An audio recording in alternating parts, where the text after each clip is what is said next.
Hello दोस्तों, आपका स्वागत है हमारे चैनल जीके मास्टर में। और आज हम लोग बात करेंगे बीपीएससी द्वितीय चरण शिक्षक बहाली का विद्यालय में पदस्थापन कब होगा और वेतन कब से शुरू होगा, और सबसे महत्वपूर्ण कि आपको मालूम कैसे चलेगा कि मेरा कौन सा विद्यालय आवंटन हुआ है। और उससे भी महत्वपूर्ण यहाँ कि कौन कौन से डॉक्यूमेंट आपको विद्यालय में पदस्थापन के समय लगेगा, यानी कि विद्यालय में जब आप योगदान करने जाएंगे तो कौन कौन से डॉक्यूमेंट लगेगा, सभी यहाँ इस वीडियो में बताया गया है पूरे सॉल्यूशन के साथ। सभी आपके जो क्वेश्चन हैं उन सभी का। तो चलिए वीडियो शुरू करते हैं, पूरी अपडेट देख लेते हैं इन सभी बातों को। इससे पहले अगर चैनल पर नए हैं तो प्लीज़ चैनल को सब्सक्राइब कीजिएगा, शेयर कीजिएगा और लाइक कीजिएगा, ऐसे ही अपडेट जानने के लिए। सबसे पहले देख लीजिए, यहाँ यह नोटिस 6 तारीख को जारी किया गया था। विद्यालय पदस्थापन से संबंधित बने रहिए, इसी में आपको सब जवाब मिलेगा। इसके अलावा भी 2-4 नोटिस आपको दिखाया जाएगा इसी में। देख लीजिए, सबसे पहले इसमें कहा गया था के पाठक के द्वारा, शिक्षा विभाग के द्वारा यह ऑफिशियल नोटिस जारी किया गया था 6/1 को। इसमें कहा गया था विषय द्वितीय चरण के शिक्षक नियुक्ति TRE-2 के तहत चयनित विद्यालय अध्यापकों के विद्यालय में पदस्थापन के संबंध में। यहाँ यह पैराग्राफ हमारे लिए महत्वपूर्ण नहीं है, मेन महत्वपूर्ण है दूसरा पैराग्राफ। 13 जनवरी 2024 को तदर्थ नियुक्ति पत्र देने के बाद इन विद्यालय अध्यापकों को विद्यालय पदस्थापन करना होगा, यानी कि विद्यालय में योगदान करना है सभी, मतलब कि नवचयनित शिक्षकों को द्वितीय चरण में। विद्यालय पदस्थापन के पहले प्रत्येक विद्यालय में जाकर शिक्षकों का रेजिग्नेशन किया जाना आवश्यक है। रेजिग्नेशन का अर्थ यह है कि हम प्रत्येक विद्यालय में जाएं और यह पता करें कि वहां पर छात्रों का नामांकन कितना है और उस अनुसार शिक्षक उपलब्ध हैं अथवा नहीं। जिला शिक्षा पदाधिकारियों को पूर्व में यह निर्देशित किया जा चुका है कि वे इसका आकलन कर अपना प्रस्ताव जिला अधिकारी के माध्यम से 15 जनवरी से 20 जनवरी के बीच में भेजें। यानी कि जो शिक्षा विभाग के द्वारा लेटर जारी किया गया है उसमें कहा गया कि 15 जनवरी से लेकर 20 जनवरी तक आप हमें रिपोर्ट दें कि किस विद्यालय में कितने शिक्षक के पद खाली हैं और किस विषय के लिए कितने। यानी कि अब यहाँ महत्वपूर्ण बात हो गया कि 20 तारीख के बाद ही आपका विद्यालय में पदस्थापन होगा, योगदान होगा। अभी आप जहाँ हैं वहीं रहेंगे।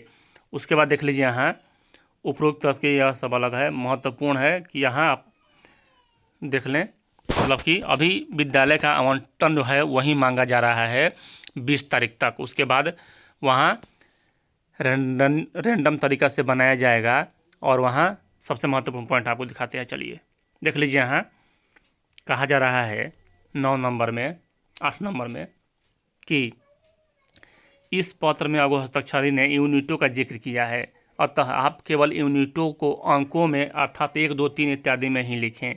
एक यूनिट के अगेंस्ट में कौन से पुरुष व महिला जाएंगे उसका नाम मुख्यालय द्वारा केंद्रीकृत तरीके से सॉफ्टवेयर के माध्यम से तय किया जाएगा। अतः आप अध्यापकों का नाम इत्यादि नहीं इंगित करें, केवल यह अंकित करें कि किस विद्यालय में किस विषय के कितनी यूनिट दी जानी है। शहरी क्षेत्र के लिए विद्यालय में कोई यूनिट नहीं दिया जाए।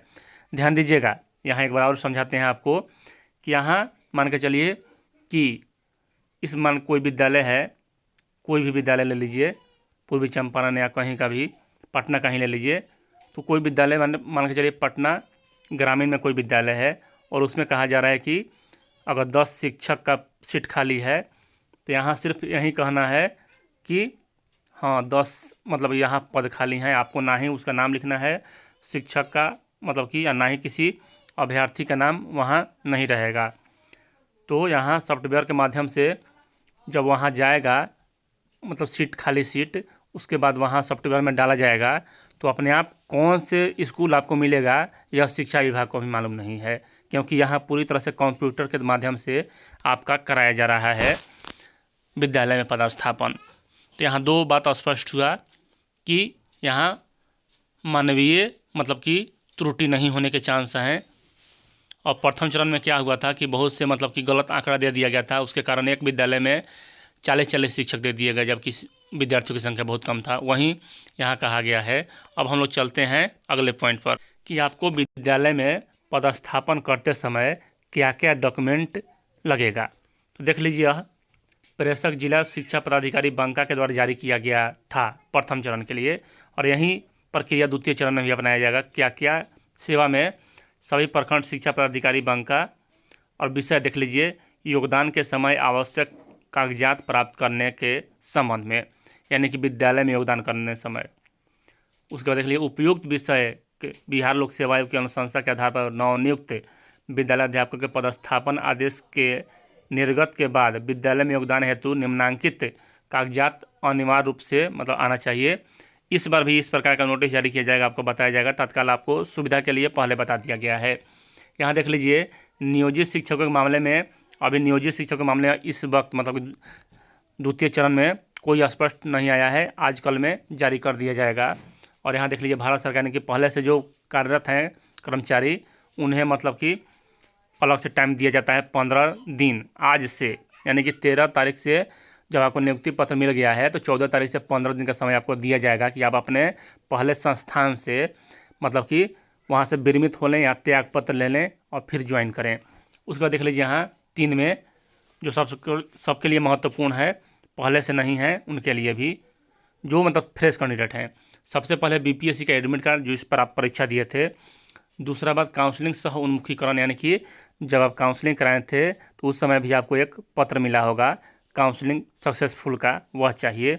और यहाँ द्वितीय औपबंधिक नियुक्ति पत्र, एक तो हो गया काउंसलिंग वाला आपको मिला, और द्वितीय कौन मिला, पटना गांधी मैदान में या अपने शहर में आपको मिला होगा, तो यह हो गया द्वितीय नियुक्ति पत्र। और यहाँ अंतिम नियुक्ति पत्र, अंतिम नियुक्ति पत्र का मतलब हुआ कि आपको वहाँ जो डॉक्यूमेंट दिया जाएगा शिक्षा विभाग के द्वारा जब विद्यालय आवंटन के समय, तो वहाँ आपको उसमें नाम रहेगा, तो वह अंतिम नियुक्ति पत्र हुआ। आगे उसकी चर्चा करेंगे हम। साथ में शैक्षणिक प्रमाण पत्र जिसके आधार पर नियुक्ति हुई है। शैक्षणिक प्रमाण पत्र क्या है, मैट्रिक, इंटर, ग्रेजुएशन, यानी कि इन सभी का आप ले लीजिएगा, कोई भी कागजात नहीं छोड़िएगा। उसके बाद देख लीजिए, प्रशैक्षणिक प्रमाण पत्र, यानी कि बीएड, डीएलएड, एसटीईटी, यह सब होना चाहिए। पात्रता परीक्षा प्रमाण पत्र, यानी कि एसटीईटी, बीटेट, ये सब होना चाहिए, सीटेट होना चाहिए। फ़ोटो 3 कॉपी, यानी कि जो इससे आप फॉर्म में भरे थे वैसा कॉपी चाहिए। आधार कार्ड तो सबसे अनिवार्य है, पैन कार्ड भी ले लीजिएगा, कोई दिक्कत नहीं है। और सबसे महत्वपूर्ण कि अभी आपका जो काउंसलिंग हुआ है उसमें भी डॉक्यूमेंट वेरिफिकेशन हुआ है, उसके बाद भी शिक्षा विभाग अपने स्तर से डॉक्यूमेंट वेरिफिकेशन करेगा। सभी मतलब कि आप जो भी यूनिवर्सिटी से किए हैं, ग्रेजुएशन किए हैं, सीटेट किए हैं, बीटेट किए हैं, या एसटीईटी किए हैं, या डीएलएड किए हैं, या बीएड किए हैं, शिक्षा विभाग अपने स्तर से जांच करवाएगा जाकर विश्वविद्यालय में, तब आपको वेतन दिया जाएगा। विद्यालय में पदस्थापन करिएगा। उसके बाद अब हम लोग बात करें कि तीसरा पॉइंट कि यहाँ आपको वेतन कब से मिलेगा, तो अभी आपको वेतन नहीं मिलेगा। जिस दिन आप विद्यालय में योगदान करेंगे, चाहे आप 22 तारीख को करें, 21 तारीख को करें, उस दिन से आपका वेतन मिलना शुरू हो जाएगा। अभी आपको वेतन नहीं दिया जाएगा, ना ही ट्रेनिंग का खर्चा दिया जाएगा। उसके बाद हम लोग महत्वपूर्ण पॉइंट पर बात करते हैं कि आपको मालूम कैसे चलेगा कि हमारा मतलब कौन सा विद्यालय आवंटन हुआ है। तो चिंता नहीं करिए, देख लीजिए, यहाँ यह 26/2/2023 का है और इसमें सभी विद्यालयों का लिस्ट दिया गया था। तो जब विद्यालय में मतलब कि आपका योगदान होने वाला रहेगा तो शिक्षा विभाग के ऑफिशियल वेबसाइट पर स्कूल एलाइनमेंट का लिस्ट दे दिया जाएगा, जैसे आपको यहाँ दिखाया गया है एक एग्जाम्पल के तौर पर। और यह है 26/2023 का, और department of education, government of Bihar, और list of school alignment of newly requirement teacher, और विज्ञापन संख्या 26/2023। और देखिए इसमें क्या क्या रहेगा। सबसे पहले यहाँ सीरियल नंबर रहेगा, और यह जिला समस्तीपुर का है, सभी जिलों का अलग अलग जारी किया जाता है शिक्षा विभाग के द्वारा। और सबसे पहले यहाँ सीरियल नंबर रहेगा, उसके बाद रोल नंबर रहेगा, कैंडिडेट के नाम रहेगा, और टीचर आईडी रहेगा। टीचर आईडी कब, जब आप काउंसलिंग कराए होंगे उसी समय आपको जो वहाँ पत्र दिया गया होगा उन्मुखीकरण हेतु, उसी में टीचर आईडी दिया हुआ है। और क्लास आपका लिखा हुआ रहेगा, और सब्जेक्ट कौन है यह भी लिखा हुआ रहेगा। और यहाँ देख लीजिए आपको स्कूल कौन सा मिलेगा, मतलब कि यहाँ लिखा रहेगा स्कूल नेम, UMS अकानुआ, यहाँ स्कूल का नाम हो गया, या जो भी यहाँ अलग अलग स्कूल का नाम, जो भी अभ्यर्थी जहाँ जाएंगे उनको। और यहाँ यू डैश कोड रहेगा, और ब्लॉक का नाम भी रहेगा। तो टेंशन लेने की आवश्यकता नहीं है। इसी प्रकार देख लीजिए अभ्यर्थी यहाँ हैं, इनको कौन सा स्कूल मिला है, तो पीएस कमटौर और यहाँ टोला, यानी कि इन्हें इस प्रकार आप लोगों को लिस्ट जारी किया जाएगा विद्यालय आवंटन से संबंधित। तो आशा करते हैं आपको इसमें महत्वपूर्ण जानकारी मिला होगा। अगर वीडियो आप लोगों के लिए उपयोगी सिद्ध हुआ होगा तो प्लीज़ चैनल को जरूर सब्सक्राइब कीजिएगा ऐसे ही अन्य अपडेट जानने के लिए। चलिए इस वीडियो में इतना ही। वीडियो देखने के लिए धन्यवाद।